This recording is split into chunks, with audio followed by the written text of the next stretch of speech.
You're joining us for our Secrets of Composting with Brent Crampton. He is with Hillside Solutions.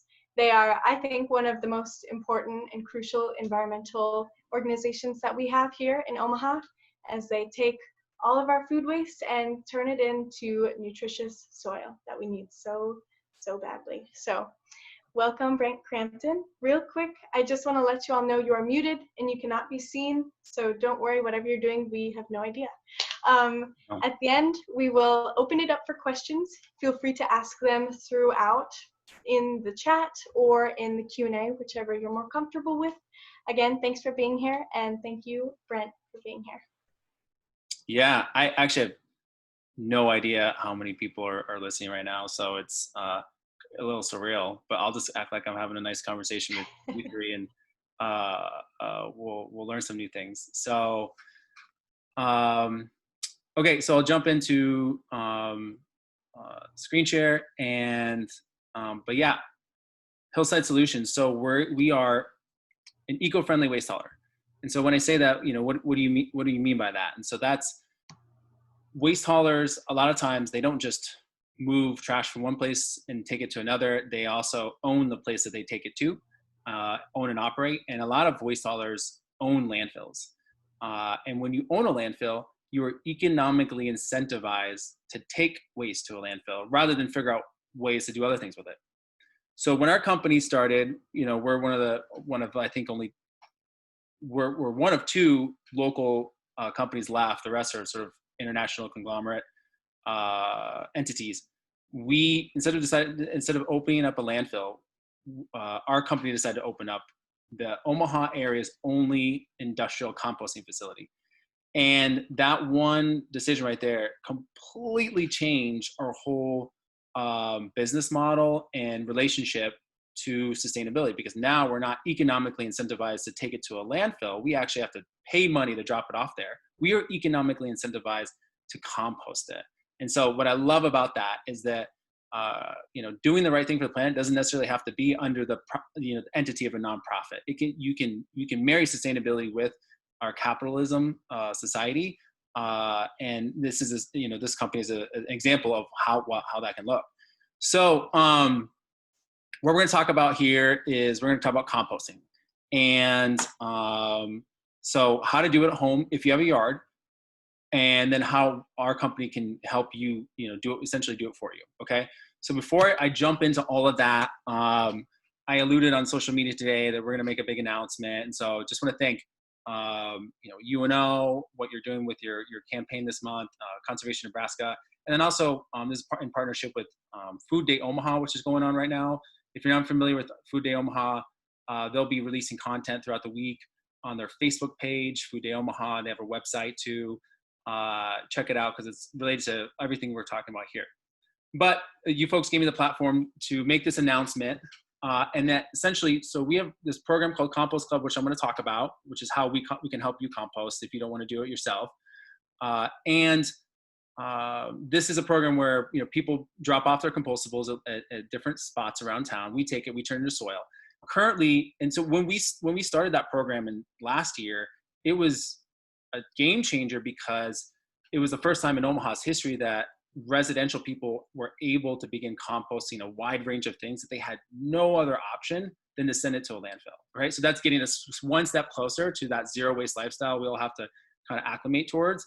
But now we're going to take things a step further. And so in response to the pandemic and what's going on with climate change, we are now entering into the conversation with promoting food security and helping food gardens. And the way we're going to do that is the collective power of the Compost Club members we have. We have close to 300 members now, and we're going to take that. And so currently Compost Club members have the opportunity to get some of the soil back that they theoretically helped to make.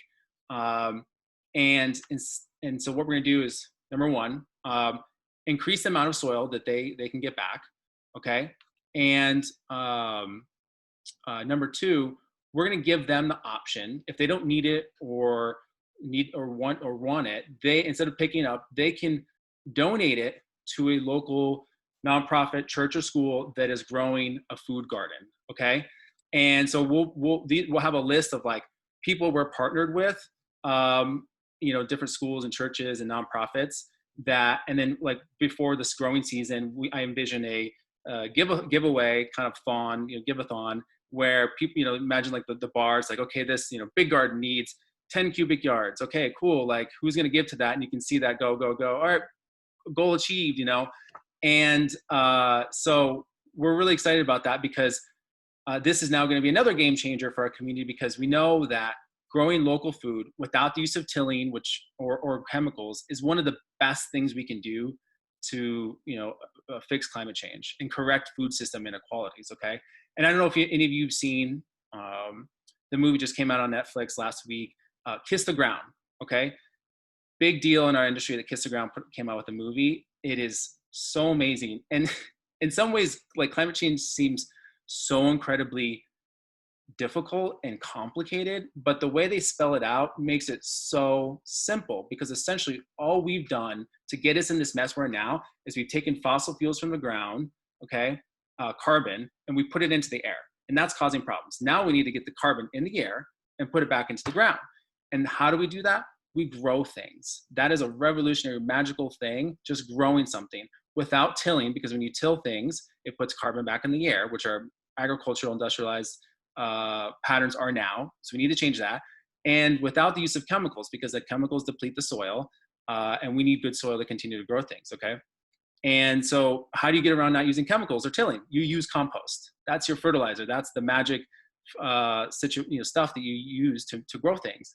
And when you do that, now the plants suck the carbon that we put into the air back into the ground, okay? That carbon gets consumed by the micro life that's in the soil, and they need that for food. And then what they put out is these nutrients that the plant needs to be delicious and healthy, that then we eat and get into our own bodies, and it creates this positive feedback loop.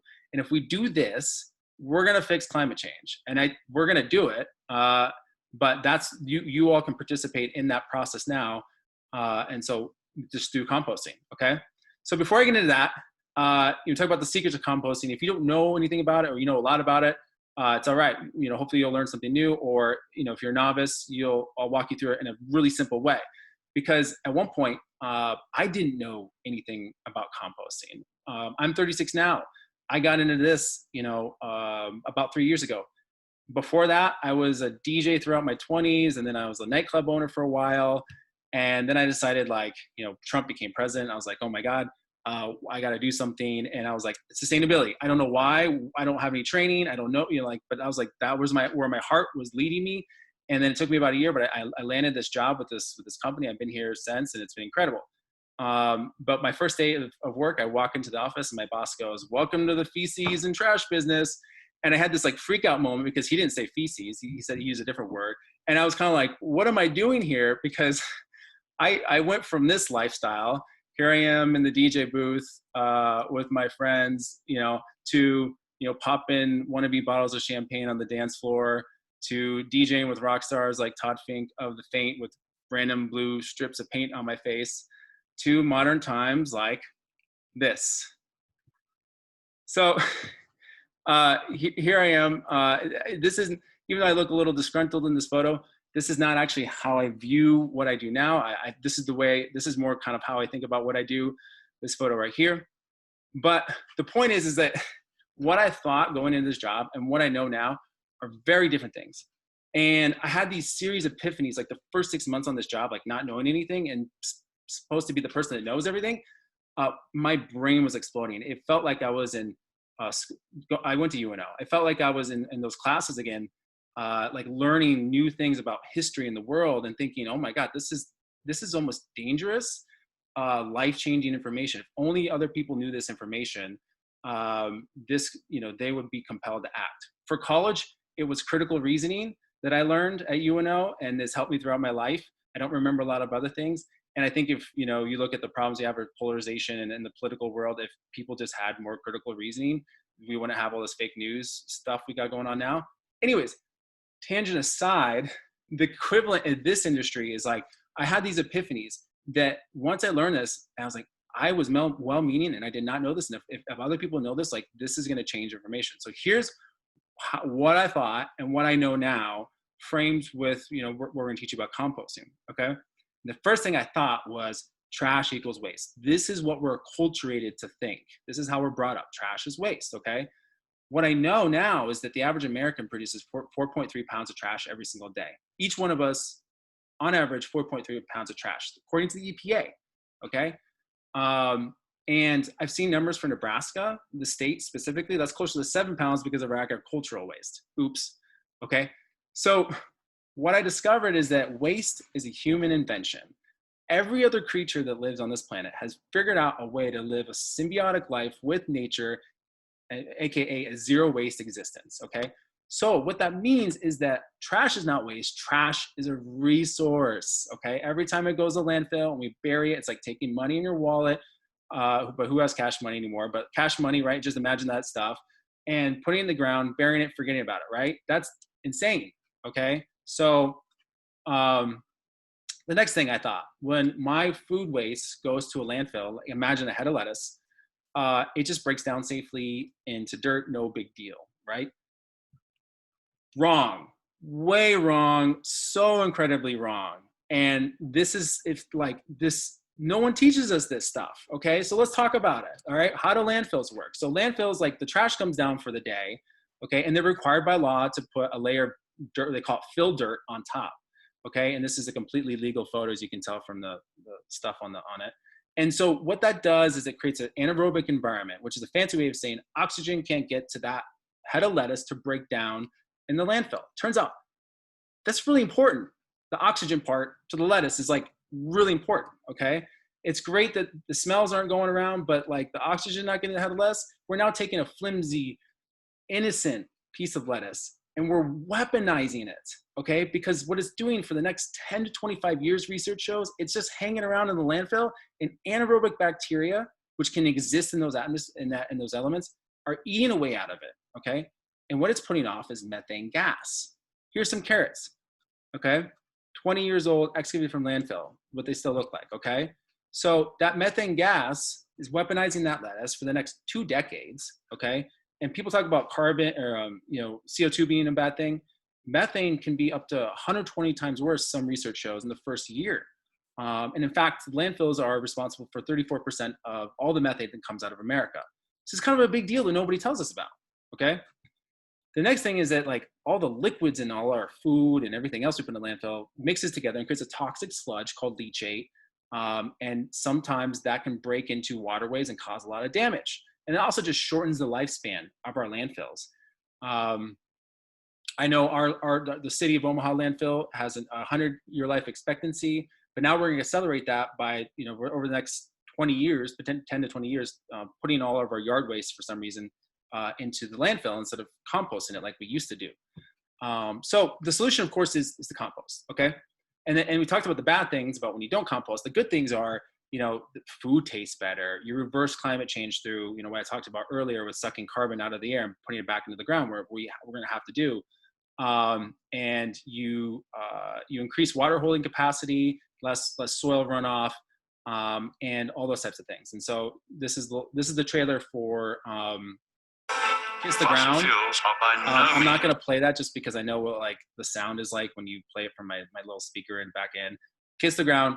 Check it out. There's celebrities and everything. It's super cool. It's not like really depressing. It's like they talk about bad stuff and they pivot to the good stuff. So cool. Next thing, I thought composting was like some smelly process. There's bugs, there's rodents.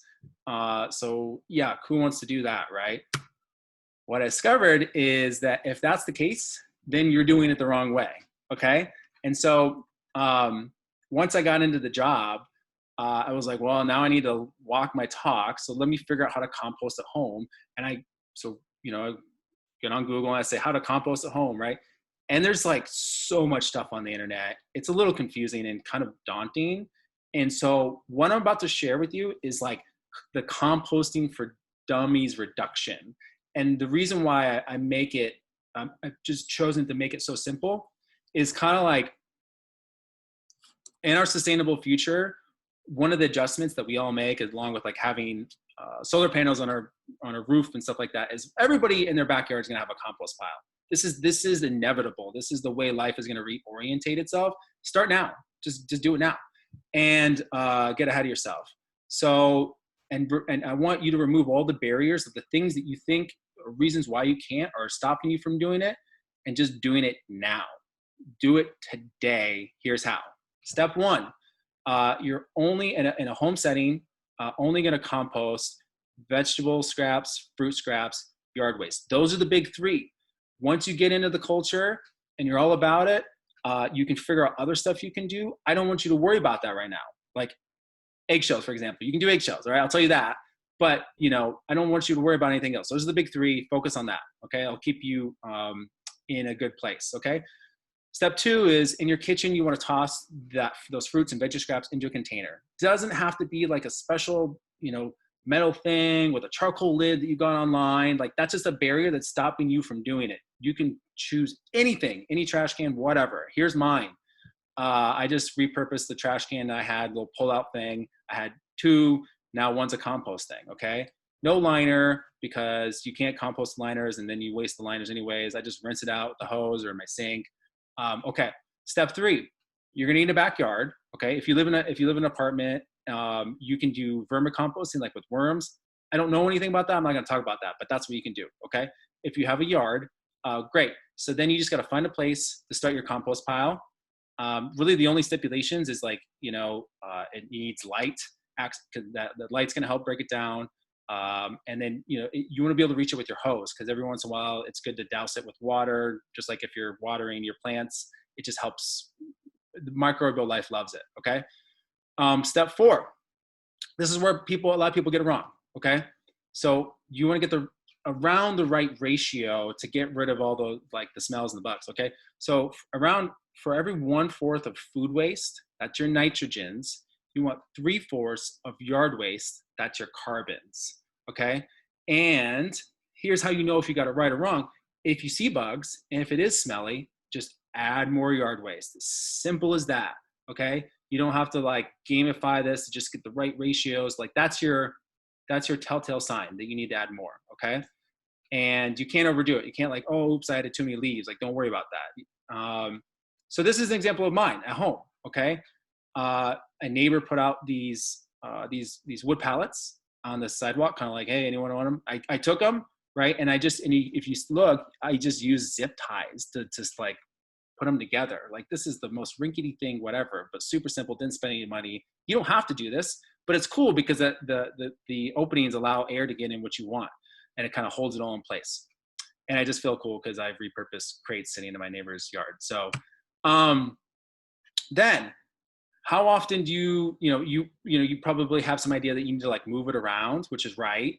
But at the same time, you can't do that the wrong way. If you're like me, I'm a lazy composter. I mix that stuff around, honestly, at this point, a couple times a year.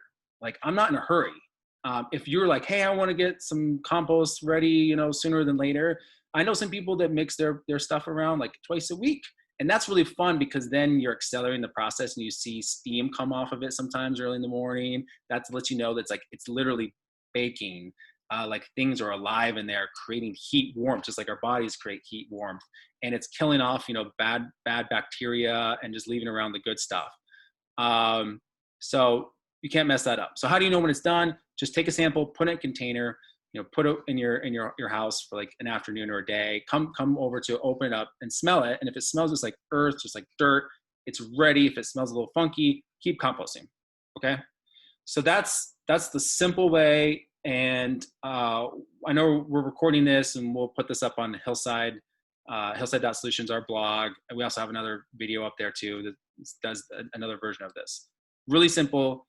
Your neighbors aren't even going to know if you do it the right way. So do it tonight. Okay. So, what about meat, dairy, paper, or if I don't have a backyard, or if I don't have the will? We got you.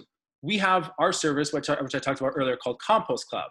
So that's essentially, you know, well, I'll try playing this video, and excuse me for the atrocious sound, but here you go. This is our Compost Club promo video. Actually, it's just a beat. Sorry. Anyways, I will walk you through the sound. So essentially, you use any kind of container that you want at home, and you put your compostables in there throughout the week. Okay, and that includes stuff that you can't do in your own backyard, like meat, dairy, bones, and paper, and compostable takeout stuff like a lot of restaurants are giving us now, like you just saw. And so then you get access to a map once you're a member of Compost Club, and you find out where your local drop-off point is. You bring it there. Our team picks it up once a week, brings it out to our composting site in Ashland, Nebraska, and it will sit up there for up to a year doing its composting process. And then it goes right back down the road to farmers, gardeners, landscaping projects, and of course we make it available to our Compost Club members. So like here's a Stream Meadow Farms in Papillion. They use our soil, they grow organic tomatoes, and then they sell their tomatoes to restaurants like Au Courant in Benson, which then incorporate those into dishes. And Au Courant also composts with us. So any food waste, they have a lot of like pre-consumer stuff, comes back to our facility, and then boom, right there. That's the circular economy, what we need what we're growing into, to solve climate change. So, yeah, kind of go over that again. Any and all food, stuff that you can't do in your back. Like if you try doing a T-bone in your backyard, that's when you're going to have the rodents. Okay. Don't do that. You can send it to us. Your other option is to send it to a landfill, right? So we're the better option there. So like I compost at home, and then there's stuff I can't compost at home. So then I, use Compost Club for that. So certified compostable serviceware, stuff like this now. 2018, plastic straws got beat up in the media narrative. And one of the cool things we saw come from that was that restaurants started getting paper straws, but then they also started getting rid of their styrofoam like takeout stuff and using compostable takeout stuff. The problem is that's where the story ended for a lot of people. They didn't tell us that compostable takeout serviceware needs to go to an industrial composting facility. We're the only industrial composting facility in the Omaha area. So if it's not coming to us, it's causing problems, because if it goes to recycling, it's considered contamination. Recycling centers don't want it, and it costs them actually money to pull it out of the line. If it goes to landfill, now we're weaponizing it, and it's going to put off methane gas for the next couple of decades. Okay, so to see its eco-purpose fulfilled, you should join Compost Club and send it to us, kind of thing. Okay, and so that includes like cups that look like they're plastic, but they're made out of cornstarch, for example, and you can tell because they usually say something like you see logos like this, like BPI, sometimes 7 PLA. It's kind of weird. If you see 7 with the triangle arrows around it, that's to let you know it's like a bastardized version of plastic that nobody really wants, but you can't energy bag it. Magically, if there's PLA underneath it, then it's a material that can be composted at some industrial facilities. We're one of those facilities that take that stuff, at least for now. So anyways, getting into the weeds here, but the main thing is like just no plastic, no metal, no glass. Okay, that's all contamination, including stuff like this. So sorry, Starbucks drinkers, those Starbucks cups, I know they're trying to change that and it's going to probably take a while to roll out, but right now the conventional Starbucks cup is not recyclable because it has a very sturdy plastic lining on the inside to make it like a pleasurable experience for the user, like lasting a long time. We're also drinking microplastics. Oops. But that makes it because of that type of lining that they use, recycling centers don't want it. Composting, we can't take it, so it belongs on landfill. And so there's other food packaging, like these plastic plates. You can tell if it has like a shiny sheen kind of reflectiveness, that lets you know that it's we call poly-coated, aka just it's plastic. You want more of a matte finish to let you know that that's just paper through and through. Okay, so right, you join Compost Club, then you gain access to a private members only map, and it has all these little green dots on it, and then you click on it to find out where your local drop off point is, and there's information on the specifics and how to get in there, and there's a lock on those things and blah blah blah. And we have actually Conservation Nebraska is helping us as we speak find more drop off locations around town, because as you can see, we need West Omaha big time. and we're making some headway with that. So Midtown, downtown covered very well. We also have a private Facebook group where Compost Club members can talk. So you can always tell us in there, like, hey, I need this, So again, check it out, hillside.solutions/compost club for that information. And we're going to be rolling out the new program, like I talked about, where as a member, you get, you will earn 432 cubic inches of soil each month for participating in the club. And you can redeem that anytime you want. And you also get 20% off all of our products anytime. But if you don't need that soil, you don't want it, we are setting up a program where you will be able to donate that to partners that we have who have food gardens, who are in essence helping stabilize food inequalities and reverse climate change by common sense gardening practices and promoting food security. So really excited about the changes that are coming for that. And this is a time lapse of our composting facility out in Ashland. Hopefully in the future we can do tours, and you're all welcome to come out there and check it out. But yeah, thank you so much. I'll let you jump into if there's any any afterthoughts, just let me know, and you can hit me up at Brent at Hillside.Solutions too. Sweet, thanks, Brent. Thank you so much. We do have a few questions here. Okay, so one from Pat. They're asking, are there any sites in central and western Nebraska? No, so unfortunately not. I'm glad you brought this up. So in our sustainable future, one of the ways that society will realign is that every sizable community will have just like how they have landfills now, they will also have an industrial composting facility nearby. And that's because we learned in 2018, we learned that we were shipping our recycling to China, a lot of it for some reason. You can't do that with compostables. It doesn't work out well, because of the shelf life. I saw a funny meme today. It said, nothing lasts forever except plastic. That stuff never goes away. Yeah. So you can ship plastic all over the world. You can't ship compostables. So, by the time we were to go out to say central Nebraska and then drive back to our facility, we're putting off so much CO2 that it kind of offsets the composting benefits. So, that's where good old American entrepreneurialism will kick in, and it presents an opportunity for people to, start ones in their own community. That's awesome. That's so awesome. Yeah, I was in Fremont for a while and everyone was curious. It's such a great program that we need everywhere. Yes. And like you said, with these, all of these products that are now commercial, compostable. Yeah. I remember being so excited, but then learning that it was clogging up all the recycling sorting facilities. It's just kind of more of a pain now because we don't have enough composting going on. Yeah. Well, and I think it's the conversation was going really well, where, hey, let's talk about single-use plastic by way of focusing on plastic straws. And it was great that, that people started becoming more conscientious of that, and compostables became more of a thing. But, we need to advance the conversation, and take it a step further. And this presents a really great opportunity. Like if you're going to restaurants, doing takeout right now, and they're using this kind of stuff, ask them, what should I do with this stuff?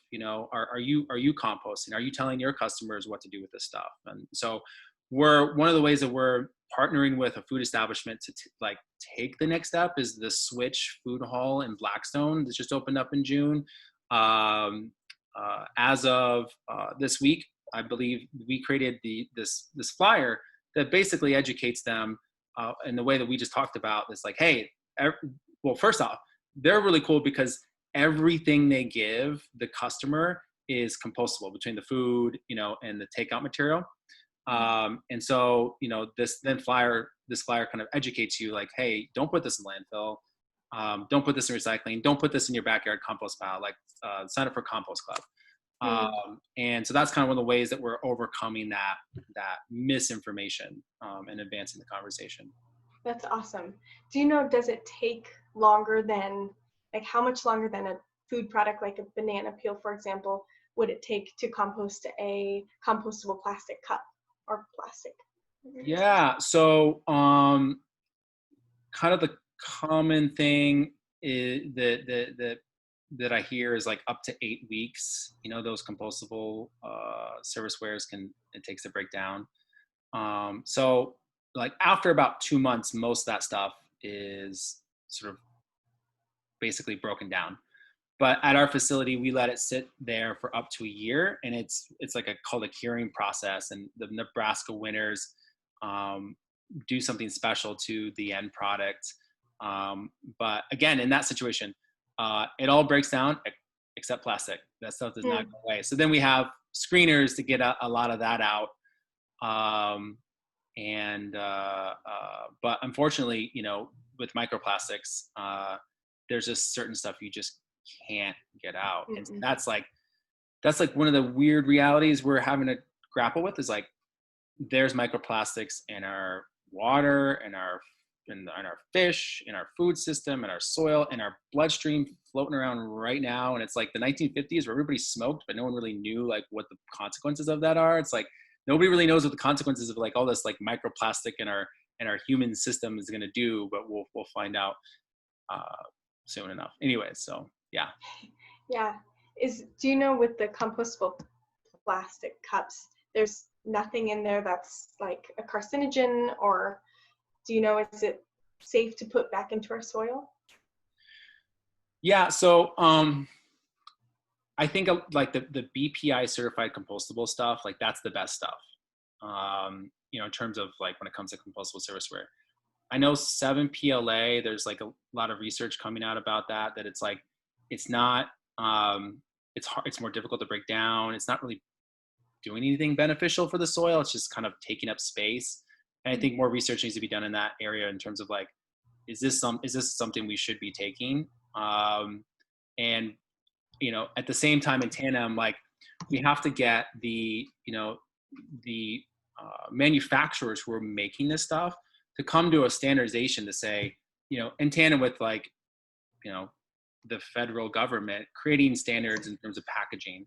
And so like, for example, right now you go to UNO and then you go over to another, business down the street, and you go home, and like how the recycling program set up is different, like the types of bins, the colors, the signage, and all that does is create confusion. They call it confusion at the bin. And that decreases participation and increases contamination. This is an easy fix. Like there are reputable organizations that have already solved this and like come up with national standards. And all we need is someone, legislation to pass and say, here's the standard across all of America. And we've done this in versions before. The stop sign is a perfect example of, let's all agree across the entire nation what a stop sign looks like. And you know why this is a good idea? Because it's going to save lives, and it's just going to make it so you don't have to think. You learn it once, and then you're good for the rest of your life. Like you could be texting, God forbid, like changing your music and driving all at the same time. And even just like at the periphery, like see the stop sign, no, stop. And then like, you get to your friend's house and you're like, oh yeah, that stop sign. You'd be like, what? You wouldn't even know, but you did it anyways, right? So that's what we need, in terms of like the, when people are throwing away stuff, to fix that. But along with that is like, we need the manufacturers to kind of standardize, the types of materials they're using and the messaging on it. So when I get that plastic, whatever, it tells me exactly what it is and what I need to do with it, so that everybody's kind of making these responsible decisions. And so, yeah, there you go. Yes, I love that. Thank you for saying all that. A question is, how much sunlight and water is required for proper composting? Yeah. So, like, again, I don't think anyone needs to overthink this. Like, you wouldn't want to compost under, let's say, a tree or under your deck. Like you want it to have exposure to sunlight. But I don't have anything to like beneficial to say like, exactly how much, right? And then, water, again, it's like, if it's the type of thing where it's like, it's dry, like it's been dry this summer, and you're out and you're like, oh, I need to water my plants. Well, then water the compost pile too, because it hasn't been getting water either. And if you don't do it, like, it's going to be okay. It's just not going to be as robust, because that microbial life like wants a moist environment, and it just flourishes more in that situation. Like during the winter, I'm sure that's on the lineup of questions coming here. You can compost in the winter too. Like, don't let that be a thing that stops you. Just go do it.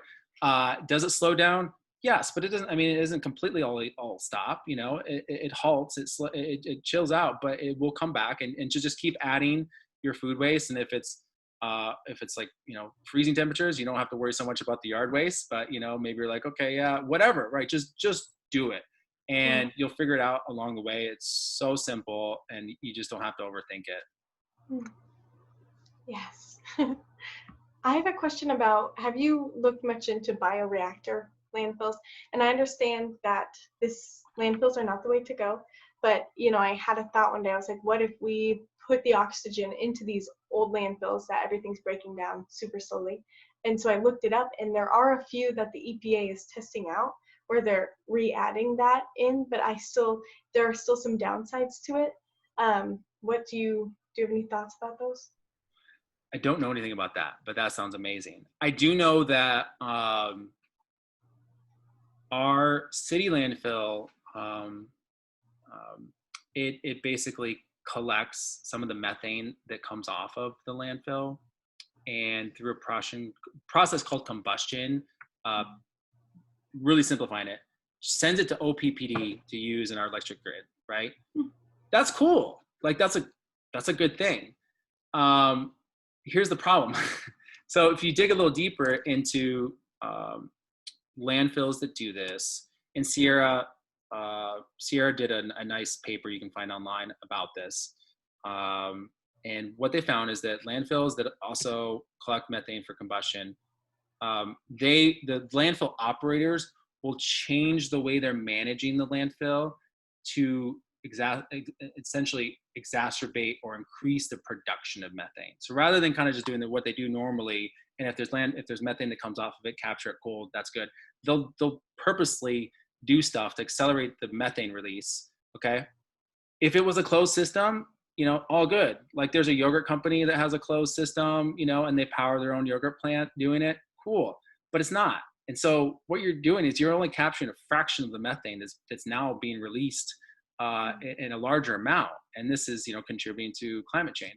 And also landfills, they're only going to be capturing that methane for a period of time before they move on, and it's still going to be releasing methane. So if you look at the amount of methane released over the history of the course of a landfill versus when they're actually capturing and what they're actually capturing, it now doesn't make sense to do that.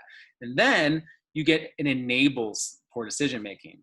Like our mayor, who's decided we're going to send the city of Omaha residential yard waste to the landfill. No big deal, right? Because we're going to collect methane. It's still a resource, But man, no, that is a misappropriation of our resources. So that's what I'll say on that. Yeah, live. It's listening too. It's learning too, right? Wants to compost. You will be composted later, yeah. And as for, I know that you aren't going to speak too much about worm composting, but I know for any of the students that are here, one thing that you can do if you're afraid for the smell, I've looked a little bit into like freezer composting. So if you were to, maybe you don't cook very often at home very much, so you don't have a ton all at once, you could get some sort of container that you can fit into your freezer. Often mine's completely full, but you could get one that fits and then put it in there so that it's not sitting in your house for weeks at a time and getting old and moldy. That'll keep it from smelling or growing anything. So that's always something you can do in an apartment type style. And Brent, do you want to talk about the exciting news that UNO is partnering with Hillside? Yes. You told me at the beginning to mention this. I didn't. So we, thanks to UNO Sustainability Office, we have a Compost Club drop-off site on the campus, main campus by student housing. And so, yeah, so as a student, you get there's basically two pricing tiers. There's like $8.99 for a general household, and there's $4.50 for students, teachers, seniors, the whole thing, right? So you'd only pay $4.50 a month. And then of course, as you're like, hey, you have your routine of coming to class on campus. I don't know how much you're doing that now. You can then, make part of your routine. Like, I'm going to bring my composters with me and drop them off on campus. So it's super convenient. I know there's some conversations to try to grow that, partnership and just make it more cross-campus accessible. So, but this is the start, and it's a great start. Yeah. Anything else you want me to mention on that? No, I think that's perfect. Thank you. Thank you. Yeah. We do have another question here. What are some specific challenges that you personally came across while composting?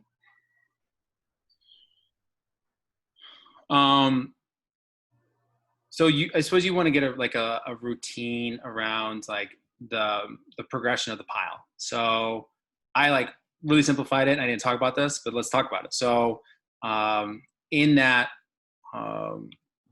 picture of the compost pile that I have in my backyard, it's wide enough that you can basically, I'm just going to screen share again.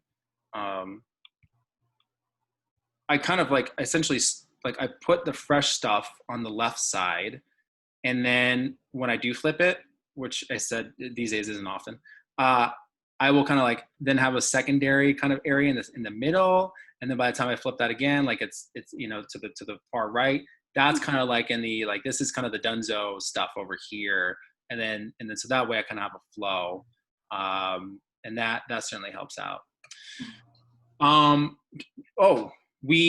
Our family experimented with having a dog and small children at the same time. Didn't end well for the dog.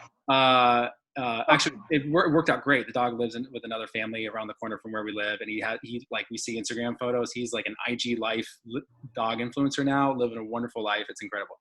But the dogs love compost piles because they just love things that smell very robustly, and so our dog was getting into it, and so we did put some gates in front of it, and then he grew, and they could get over the gates, and so if you have a dog, that's going to be a thing. Otherwise, I have never seen raccoons or mice or any of that kind of stuff, so that's been pretty easy. Oh, and then you need 3/4 carbons yard waste. So what you want to do on that, because you need to stockpile, because you're going to need way more of that than what you're producing in the kitchen. And if you were like me, you could easily produce a 5-gallon bucket of material a week. So right now, as the leaves are falling, don't put that at the curb and have the city haul it to landfill. Keep those bags. So we would line our bags up behind this little area in between the fence, and as I needed, I would just add that stuff. Of course, I would run out, so my neighbors would put bags of leaves on their curb, and I would literally just some weirdo in the middle of the night pull up with my car, open my trunk, and just start shoving these body bags in the back of my car, close it, run off. And I'm sure they wake up the next day and be like, and I didn't necessarily do it at night, but they would walk out and be like, okay, what's going on here? But hey, I'm using it better than it would have otherwise. So that's, and then, you have to be, it's well, do they use pesticide? Are they using chemicals on their lawn and stuff like that? Does their lawn a little too nice? Maybe I'll stay away from that one. Just so I'm kind of keeping that stuff away from, what ends up going in my soil at the end. And then another thing is these are the second order of things you want to consider I'm going into now, now that we're all basic composters. So once you have the finished product, you don't want to use that stuff straight in a potted plant or, in your garden. You're going to want to mix that with the pre-existing soil that's already there. And there's some resources online that kind of tells you, gives you an idea, but I mean, for me, I'm just all right, 1/8 of what's there, I'll add compost to. And I even tried, experiment where just straight compost in buckets and grew stuff, and just didn't do very well. It's just too intense, and it doesn't have the right water doesn't move as well through it as it needs to, and things like that. So I did, however, have a lot of fun with putting our compost in a barrel, rolling to the front yard, and we don't use chemicals in our yard. And I told my 4-year-old, I was like, you see this pile of compost? Grab chunks of it and just throw it everywhere. And we just threw it all over the grass, and that was our fertilizer for the season. We just had a blast. Next thing you know, I'm getting blasted with compost, and but who cares, right? That was a lot of fun. So that's something you can do too. Yeah. Cool. Thank you. Can you put sticks in compost? In your backyard pile, it's not really going to break down. It's not like robust enough. So like in the industrial process that we do, those piles get up to between 140 and 160 degrees inside, and so it's baking. It's hot, and the cool thing about that is like it's kind of freaky. So it's like almost as if nature intended this. Bad bacteria and pathogens have a lower heat index than the good bacteria. So essentially, when you compost, in the industrial sense, and at home to some degree, all the bad bacteria is dying off at that 140, 160 degree temperature, and the good stuff is sticking around. So because there are good bacteria that you need to have in your soil and things like that. And so I was going to pull up a video I did last week when I was down there.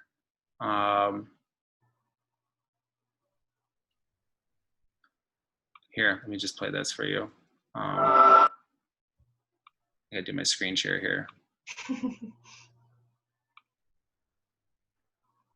Okay.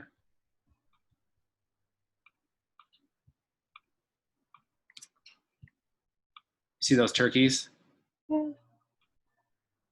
Yeah. So this is like we Mike Makian, Shoot to Fill. He's like our videographer. We were up at the compost yard in Ashland, and it was a cool day. And just looking at the tops of the piles, like we just naturally saw some steam just coming off of the piles. It was really cool. Yeah, we have compost turkeys out there. They literally will lay eggs sometimes in the compost piles, but you have to you don't want to leave them there because it doesn't end well for them. I'm just trying to advance forward. Okay, here it is. Yeah, you can just see that it just kind of just coming off. And then if you dig into that and start moving around, it's just there's all kinds of stuff that comes off of it. So all right, enough geeking out on that. That's super cool.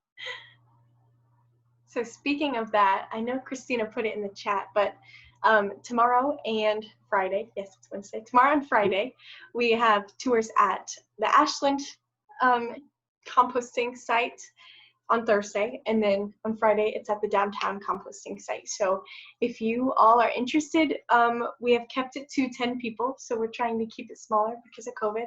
But if you all are interested, it should be pretty cool. Brent, will we be able to stick our hands in it? Yeah, absolutely. Yes. We'll be able to have the temperature gauge too, so we can stick that rod in the soil or the compost, and you'll see the number come up and how hot it is inside. Cool. Yeah, we're gonna tour the facility the next couple of days. We have our main facility in Ashland, and then our in downtown Omaha we have a yard where we are doing some composting, not on the same scale, but yeah, that's gonna be fun to show that. Yeah. So I have a question, Brent. So I am a member of the Compost Club, but sometimes I have really large, your yard waste, and it goes in that big bag. And I don't necessarily want to take up the entire room in one of those compost bins. So is there somewhere, can we drop those off at the downtown location? Yeah.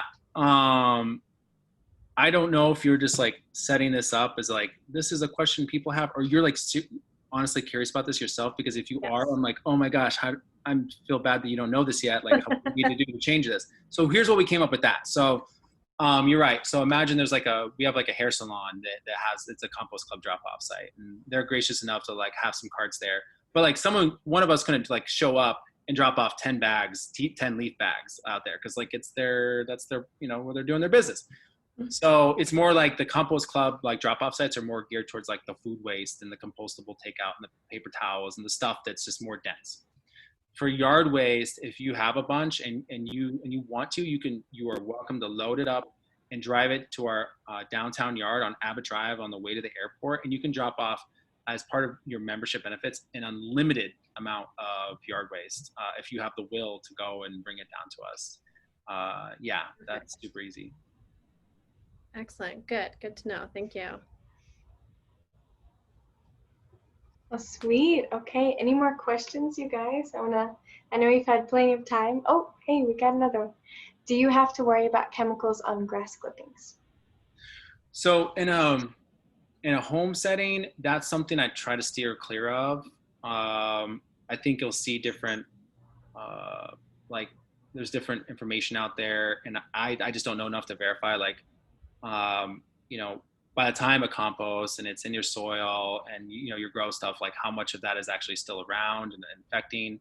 But I just know, like for our family, like we don't put chemicals on our lawn, so it's game on for us. In an industrial setting, a lot of that stuff burns off, and so it's not an issue. When it's getting up to that 160 degree temperatures, over the course of many months, like those chemicals just don't they can't survive that kind of atmosphere. There are some obviously chemicals that are super strong and that can. And so that's more in the agricultural setting. So if we have an agricultural partnership, we'll kind of do a cross-reference and like, okay, what are you putting on your stuff? Is this going to gel with what our system is and things like that? Yeah, that's kind of some of the safety nets we have. And I don't know why it's popped in my head because I saw grocery stores written out. Any of you shop at natural grocers? They switched over to compostable bags, in the produce department. Cool. If you use those, like game on. It is, you can put that in our Compost Club stream, but you can also use those for a lot of at-home purposes too. I'll line them for my like coffee container, and put that in our compost pile and things like that. So, yeah. What about like newspapers, or not even newspapers, but like paper bags with the ink on it? Is that? So the way that falls out is like papers and cardboards that are recyclable, like your grocery bag or your mailer, your mailing stuff or whatever. Like the better eco use of it, according to some experts, is just like to recycle it. But you could also compost a lot of it, like a brown paper grocery bag is compostable. A cardboard box is compostable. But generally we just tell folks like only compost that stuff if it's like extremely food soiled, or maybe you spilt some water on something. And now it's not very recyclable because the fiber is compromised, but the composting pile doesn't discern with that. So you could compost it. Okay, cool. Good to know.